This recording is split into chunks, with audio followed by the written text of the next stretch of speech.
I had just returned from the battlefield, and the first person I saw in my house wasn't my wife.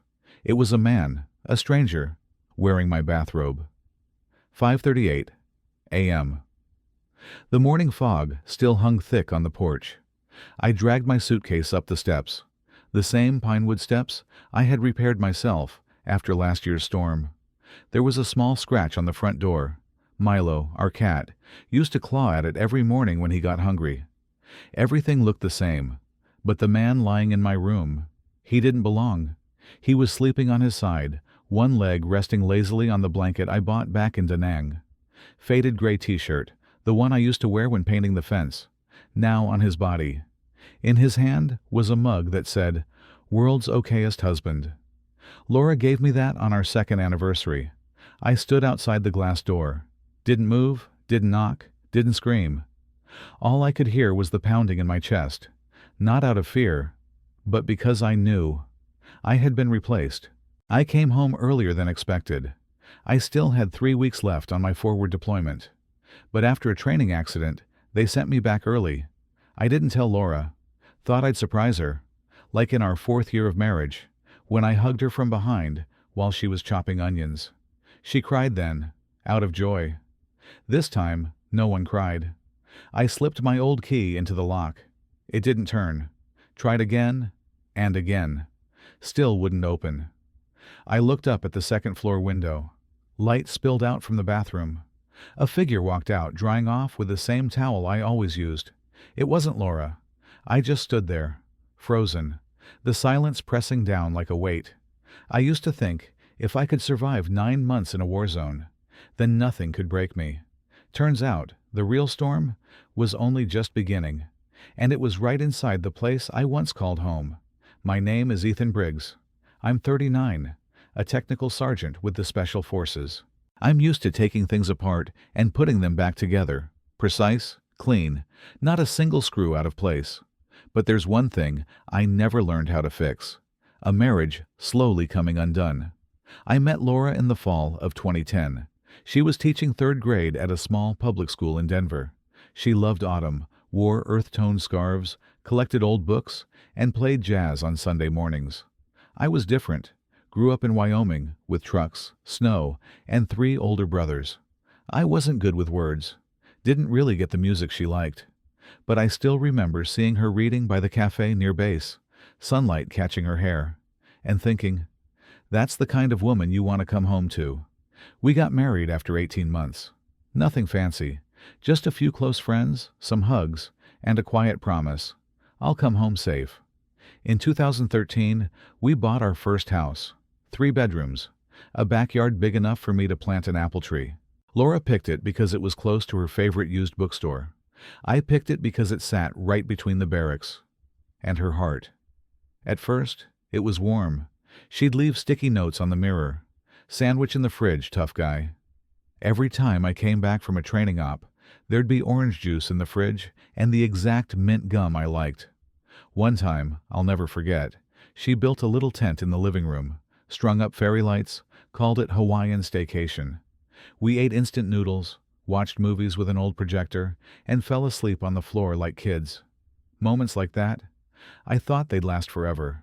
But time moved on. I was gone more. Laura started bringing work home. We'd lie next to each other at night, facing opposite directions. We didn't have kids. Tried, for the first 3 years. Didn't happen. And slowly, it became something neither of us talked about anymore. One time, she held our cat Milo in her lap, gave him a soft pat, and said, "Well, at least there's still another breath in the house." I just nodded, but deep down, I felt something inside me skip a beat. She kept a journal. Every night. Me, I wrote mission reports. She'd ask, "What do you think about when you're up in those helicopters?" I'd joke, just trying not to fall out. I wasn't romantic. I showed love by fixing faucets, washing the car, planting trees, cleaning the kitchen. But Laura needed more. Someone who could feel with her, who could listen, even when there were no words. And slowly, the silences got longer. Fewer dinners, nights where she'd turn in early and I'd sit out in the garage, tinkering with that old Jeep. For no real reason. Maybe just to avoid the loneliness growing inside a house that used to feel like home. We still talked, still lived together, still ate at the same table. But I could feel something slipping through my fingers, quiet and cold, like a Colorado winter night. I got used to her not smiling when I walked through the door. Used to that dry little yeah whenever I said, "I'm home." And I got used to the silence. Not the peaceful kind, but the kind that comes when there's nothing left to say. Laura once said to me, softly, after we lay in silence following an argument about my next deployment to Guam, "It feels like I live alone, with your shadow." I didn't say anything back, not because it didn't hurt, but because I didn't know how to face that kind of pain the right way. I started trying to change, or at least I thought I did. I brought home flowers, even though I knew they'd wilt fast. I made dinner reservations at that French place she liked, even though I hated creamy sauces. I came home a day early once a month, swapping shifts with the youngest guy in my unit. But it was like a mechanic trying to fix a watch that's been rusting from the inside. The more I tried, the louder the ticking sounded, right before it stopped. One night, I woke up to the sound of running water. Laura was crying in the bathroom, softly. I sat up, looked at the door glowing under the light, and didn't move. I figured hugging her when she came back would be enough, but now I know she needed someone who'd knock. When I got assigned to another 9-month tour, she just said, "This one's a little longer, huh?" I nodded. She didn't ask anything else, didn't get angry, didn't cry, but the look in her eyes was like someone had shut the door from the inside. At first, the calls from the forward base were regular, once a week. Then just texts. Some weeks, nothing. Others, just, "Busy, everything's fine." I didn't push. Told myself I was giving her space. But something in me started noticing gaps. Spaces I wasn't used to having. Milo, the cat, stopped showing up on the video calls. She said, "He's sleeping." The painting in the living room was different. The curtains, from striped blue and white, now a dull gray. I asked, "You changed all that?" She smiled. "Just felt like a little refresh." "You don't like it?" I smiled back, but something in my chest slipped. Then one day, I saw a black hoodie hanging behind the door. I've never worn black, and I don't own a hoodie. She kept talking, like nothing had changed. Told me about the apple tree sprouting early, about a coworker who brought dinner over. I nodded. I smiled. But my ears weren't listening anymore. That hoodie, it lingered in my mind, like a quiet whisper, telling me something was off. And I was already too late. I'm a soldier. I can read maps in a blizzard. I can hit a target from 400 meters. But I never saw it coming. When the woman I'd shared a bed with for 10 years was already gone. I used to think love was like a jacket. Keep it safe, and it'll last. But turns out, someone else can slip it on, the second you look away. Coming back from war, I thought the hardest part was staying alive through the bombs and bullets. But no, the hardest part was opening my own front door and realizing I didn't belong there anymore. And worse, knowing the man who replaced me didn't even bother to hide. He wore my shirt, used my mug, and wiped his face with the same towel I used every morning. If you've ever lain next to someone and felt like a ghost, maybe you'll understand what I felt then. I got sent home earlier than expected. An urgent personnel shift, no clear reason, just reassignment due to operational needs. My first reaction wasn't joy. It was worry. Anyone who's been in the military long enough knows, surprises rarely mean something good. I didn't tell Laura. I thought I'd surprise her. Like the time I came home mid-winter break in 2016. She ran barefoot across the yard and threw her arms around me while I was still covered in desert dust. She cried. I laughed. I'd never seen her run that fast. I used to believe that real love didn't need a lot of words. But maybe I underestimated what time can do. Colorado. 5 a.m. The city's still asleep. I grabbed a taxi from the airport. Driver asked, "On leave?" I nodded. 8 months, he smiled. "Bet your wife's going to be thrilled." I smiled too, first time in weeks, and the last smile I had that day. I got out 2 houses down. Crisp wind, thin fog clinging to the front steps. Mrs. Gladys, our 70-year-old neighbor, opened her door to grab the paper. She froze when she saw me. "Oh, you're really back," she said. She never mentioned anything. I gave a small nod. Didn't ask more, but something inside me started rattling, like a car engine right before the axle snaps. I stepped up to the front door, slid my key in. Wouldn't turn. Tried again. And again. Still stuck. I pulled the key out. Looked at it. It was mine. But the lock wasn't. I walked around to the back. Figured I'd try the kitchen door. But I stopped cold. Through the window, I saw a man standing in the kitchen. Not Laura's father. Not a friend of mine. A stranger. He was wearing the same t-shirt I used when fixing the heater, unit logo and all, holding a white ceramic mug that said, "World's Okayest Husband." The one Laura gave me on my 35th birthday. That kitchen, those shelves, that light, I built them all with my own hands. And there was Milo, our gray cat, rubbing his head against the man's leg. Milo only ever did that. With me. I felt like I was standing outside my own life, watching someone else take my place. Without warning, without permission. I didn't knock, didn't call her name. I just stood there, wind slipping past my coat, lights still on inside. But the dark, it was all inside me now. I turned around, walked slowly back toward the street, called James, my best friend from the unit, now a JAG officer. "There's a problem," I said. "Laura? There's someone else, in my house, with my mug, and my cat. What do you want to do?" "I don't know yet, but I need you to check something. The house, the accounts, everything under my name." I booked a cheap motel near the airport. Old carpet, weak lights, smelled like stale air. But it was quiet, and right now, I needed quiet. Opened my banking app. Joint account, 4827. When I left, we had over 40 grand in savings. I called customer service. After some verification, the rep said, "There have been several large transactions recently, all through the secondary card holder." Secondary holder. That was Laura. I wasn't angry, just felt like someone had been dismantling my house, brick by brick, while I was sleeping inside.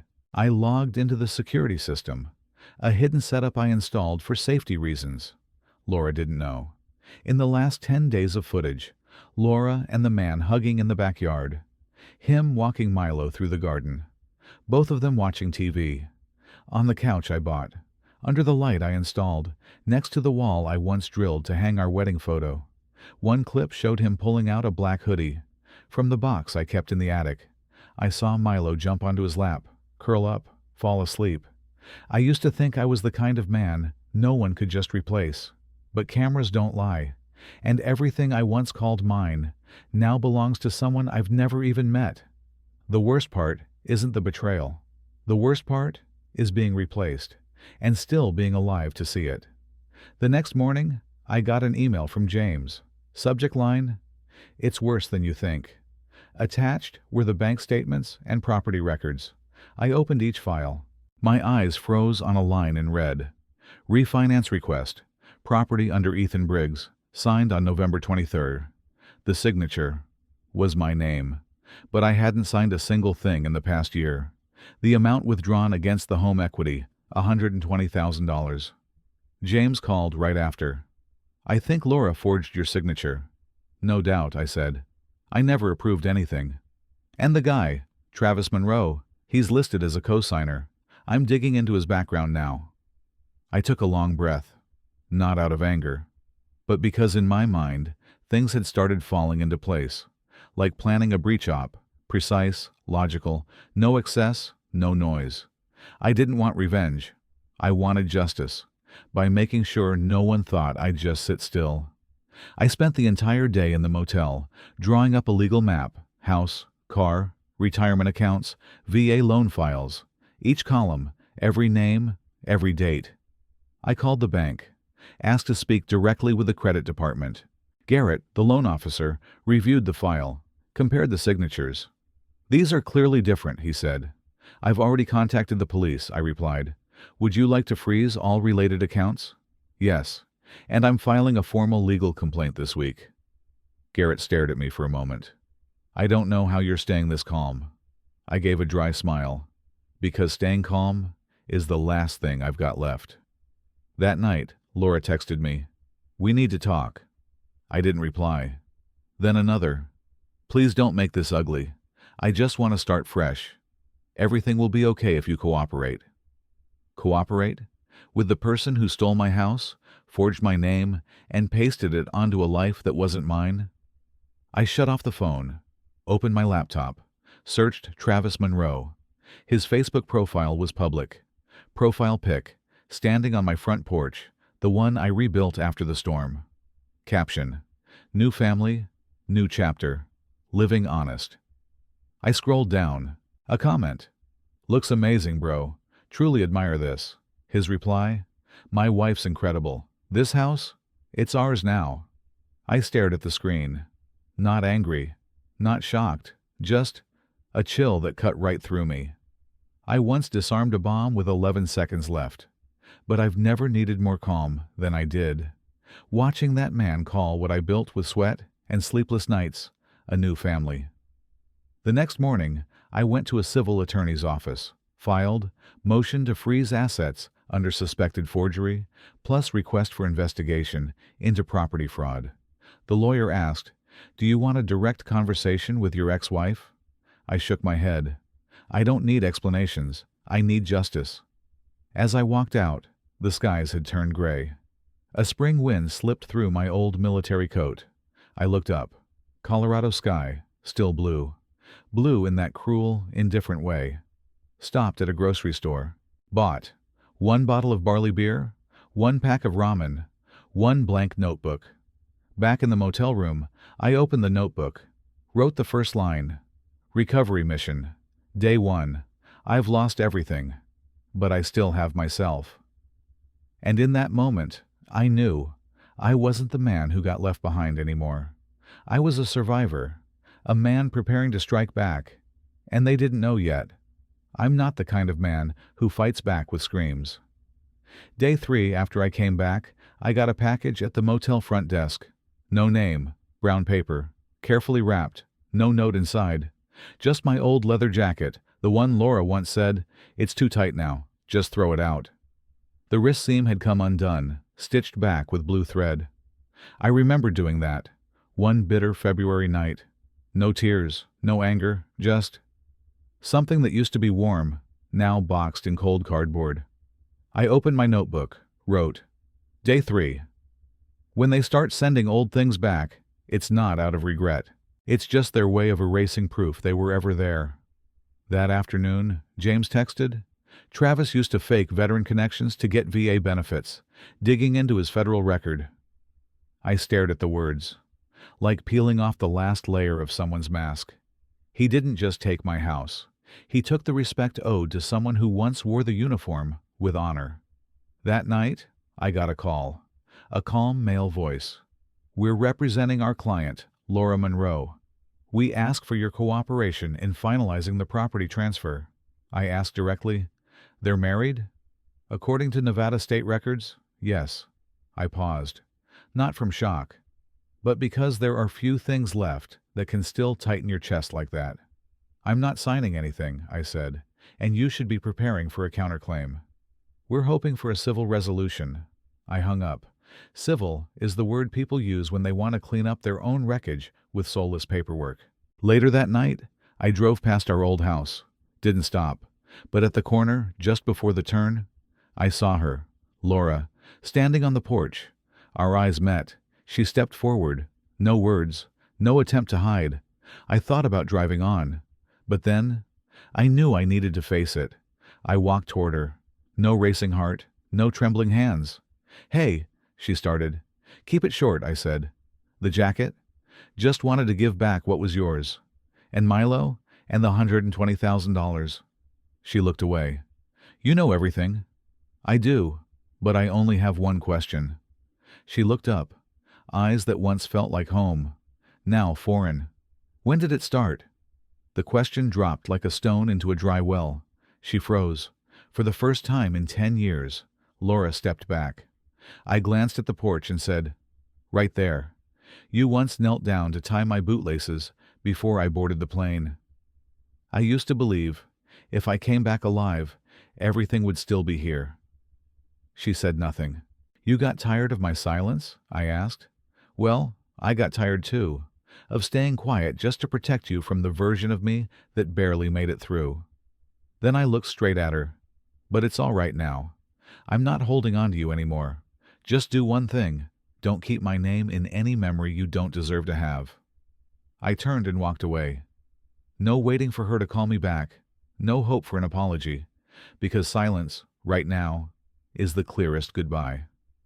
Back at the motel, I opened my notebook. Wrote, "Day 4, first battle. No blood, no blades. But enough to sever everything that was once us." That night, another message from James. "Federal Bureau picking up Travis's case. Fraud indictment possible." I didn't feel relieved. I just felt the war had started, and this time, it may not end with tears. The next morning, I went to the local police station, filed charges against Travis Monroe for forgery and federal property theft. I brought every document, signature comparisons, bank statements, VA loan papers, a recording of Laura's attorney, each page carefully clipped, color-coded. The investigator looked at me for a moment, then asked, "You're not angry?" I looked him in the eye. I've been ambushed in Helmand. The first guy who screams is usually the first one to drop. 3 hours of testimony. I walked out. The sun was out, not harsh, but just warm enough to remind me, I'm still here, and I'm doing the right thing. Back at the motel, I opened the notebook. Wrote, "Day 5. You don't need to shout to strike back. You just need timing and proof." That night, Laura texted, "I know this has gone too far. I'm sorry, but I didn't think you'd escalate it to federal court." I didn't reply, not out of anger, but because some apologies come too late, like slapping a bandage on a wound that's already gone septic. Another message. "Travis says you're making false accusations. He's planning to sue." I typed back, "He can try. I don't guess. I prepare." Next day, James sent a photo. Travis changed his number, wiped his Facebook, froze the joint accounts. A lawyer friend said, "They're circling the wagons, like rats smelling smoke." That night, I drove to the military cemetery, where my father's buried. No flowers, no prayers. Just stood there, whispered, "I made it out, but now I want to live right." The stone was cold, but my heart wasn't. Not like it was those first days back. I opened the notebook again. Wrote, "Day 6, no more rage, only reasons to live with integrity." The next day, a letter arrived from the state court. Initial hearing, assessment of assets, and alleged forgery. I read it, folded it, set it on the table, sat still for a few minutes, not out of fear, but because this was no longer about feelings. It was about the law. That afternoon, I drove to the Veterans Support Center, parked out front, held the intake form in my hand.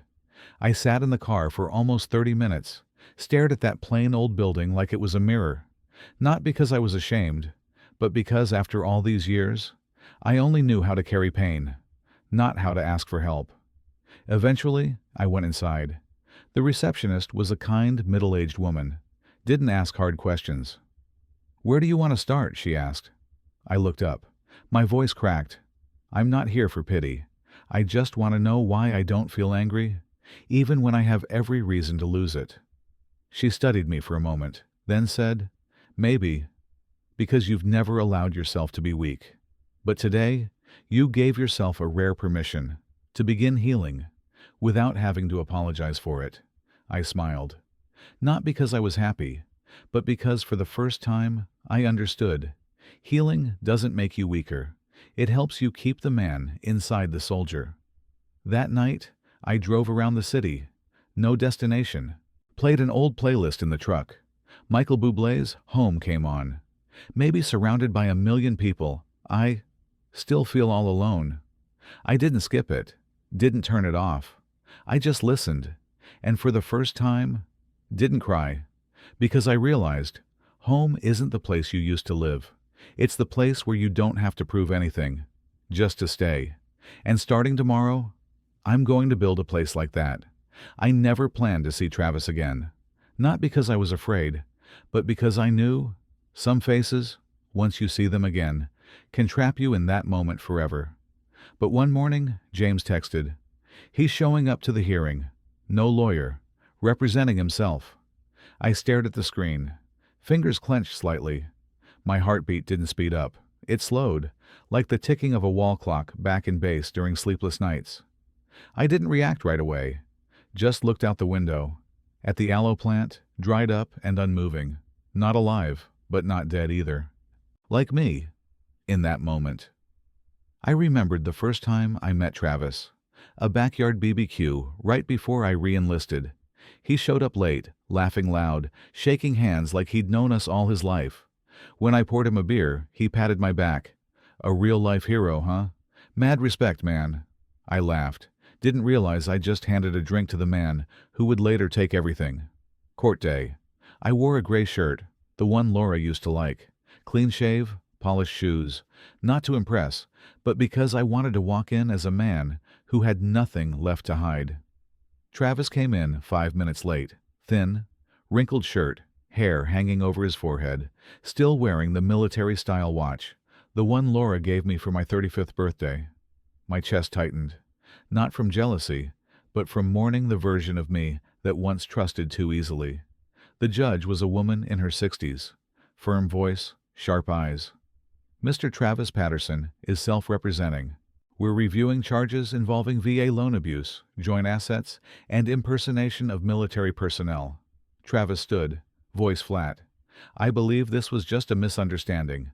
No malicious intent. I asked to speak. Walked to the podium, heart steady, palms slightly damp, but my voice clear. I'm not here asking for an apology. I just have 3 things to say. Travis kept his eyes down. The judge nodded. The clerk readied their notes. 1. That watch you're wearing isn't yours. 2. The house, the dog, the woman. They weren't something you found. They were part of a life I built. 3. For a long time, I thought I needed to reclaim everything I lost. But today, I understand.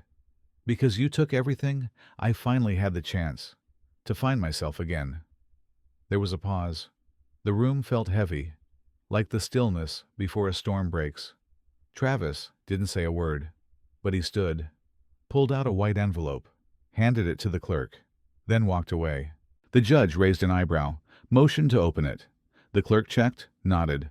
Admission of guilt. Agreement to repay VA loan. Acknowledges ineligibility to represent as military personnel. The judge nodded slowly. Noted. Special case. Sometimes the best thing you can do is walk away at the right time. I followed him out, caught up at the steps.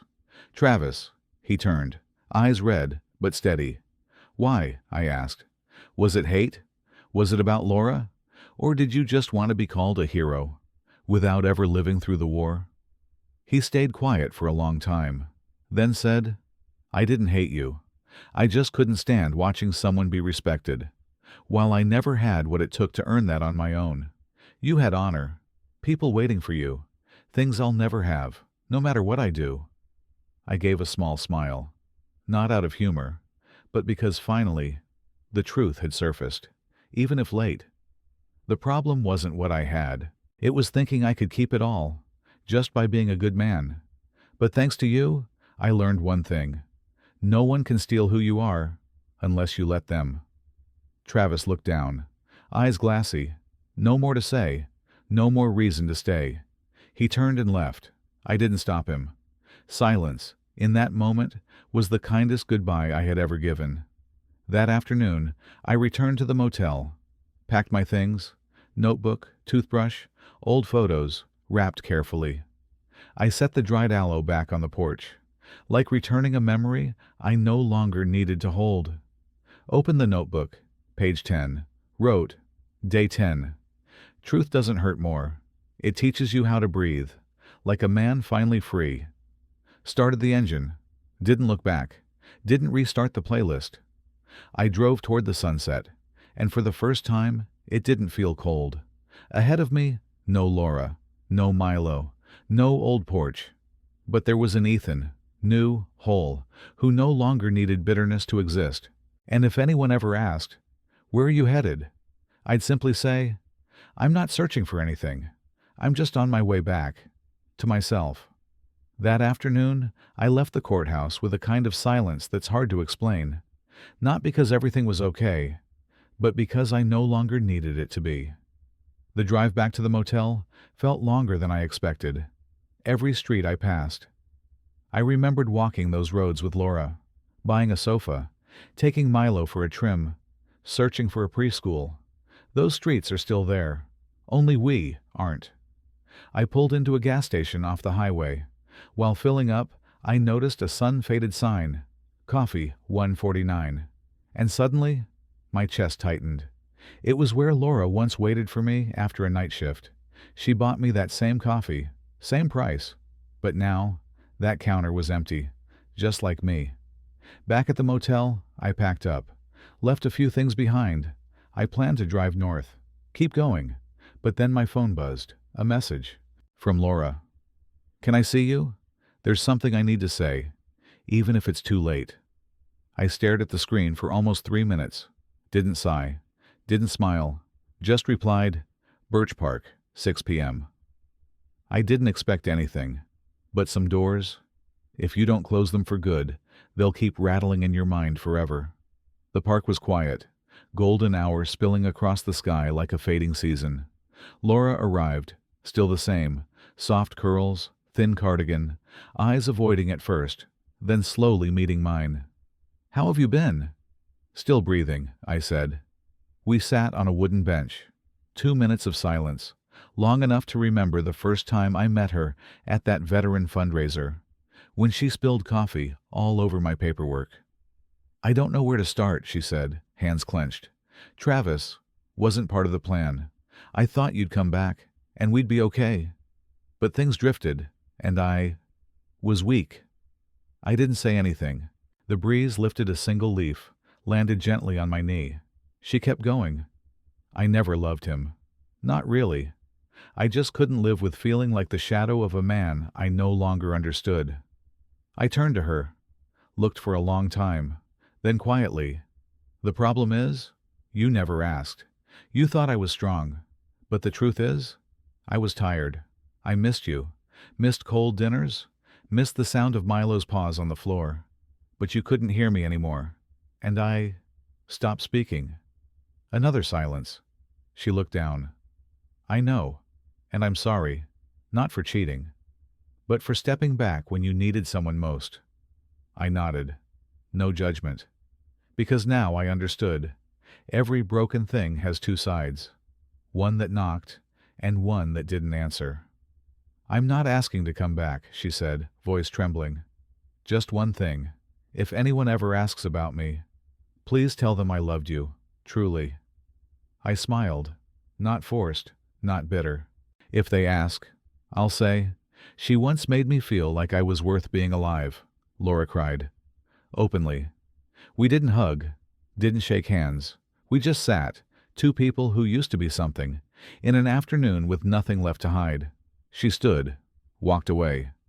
I didn't look back, because sometimes, looking back, is how you hold someone in your memory longer than you should.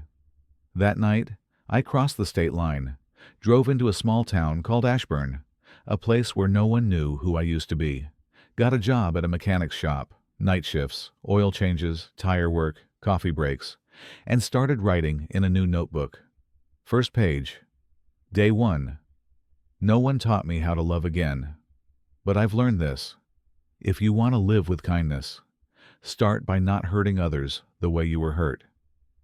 I don't talk much about Laura now, or Travis, but sometimes I tell my new friends about someone who once made me feel like the best version of myself. They don't ask questions, just nod. And I know, for men like us, sometimes all we need is someone who listens, not someone who fixes. Every morning, I brew coffee, step onto the porch, breathe deep, not because today is different, but because I'm still here, and no longer hiding. And if someone ever asks, "Have you forgiven her?" I'll say, "I don't need to forgive. I just chose not to carry it anymore. Some memories you don't throw away, but you can put them down. One early spring morning, with the air still cold and the coffee shop not yet open, I sat on the garage steps, paper cup in hand, notebook beside me, and my mind pleasantly blank. No messages, no tasks, no one waiting for a reply. And for the first time in years, I didn't feel like I was extra, like I didn't belong. People often ask me, "How did you survive all of that?" I usually shrug it off with, "You just get used to it." But the truth is, I never got used to it. I just stopped resisting, stopped asking why, stopped comparing the past to the present, stopped needing reasons for pain, and started allowing it to exist, without an explanation. One time, I saw a father helping his son fix a bike, and I smiled. There was a time I wanted to be a dad, and then I lost everything. But I could still smile. I think some dreams aren't meant to come true. They're just there to show you once had a heart big enough to want something good. I still remember Laura. But now, when I think of her, I don't think about Travis or betrayal. I just remember a woman who once held my hand at a veteran fundraiser and whispered, "Just come home. That's all that matters." And even though it didn't end that way, I believe she meant it when she said it. What I've learned through all of this is simple. People can change. They can leave. They can hurt you. And still not be bad people. They're just people. I used to think forgiveness was for them. But I've come to see forgiveness is giving yourself permission to stop carrying a wound as part of your identity. It's when you can look at old photos without turning your eyes away from your own. Every day in Ashburn, this little town where no one knows who I used to be, I live as someone new, without denying the man I was. One time, a customer left behind an old cap at the shop. I picked it up. There was a line stitched into it. "Home is not a place. It's peace." I nodded. Back then, I thought home meant a new sofa, Milo barking, and dinner made by a woman who loved me. But now I know. Home is the place where you don't have to earn your right to stay. And sometimes, that's nothing more than an old bed, a blank page, and a fresh pot of coffee. Today, I turn 40. No party, no cake. Just a few new lines in the notebook. Day 120. I'm no longer afraid of being left behind, because I've stopped abandoning myself. And if you, the one still listening to the final seconds of this story, if you feel tired, feel hollow, feel like disappearing from the world, I hope you know this.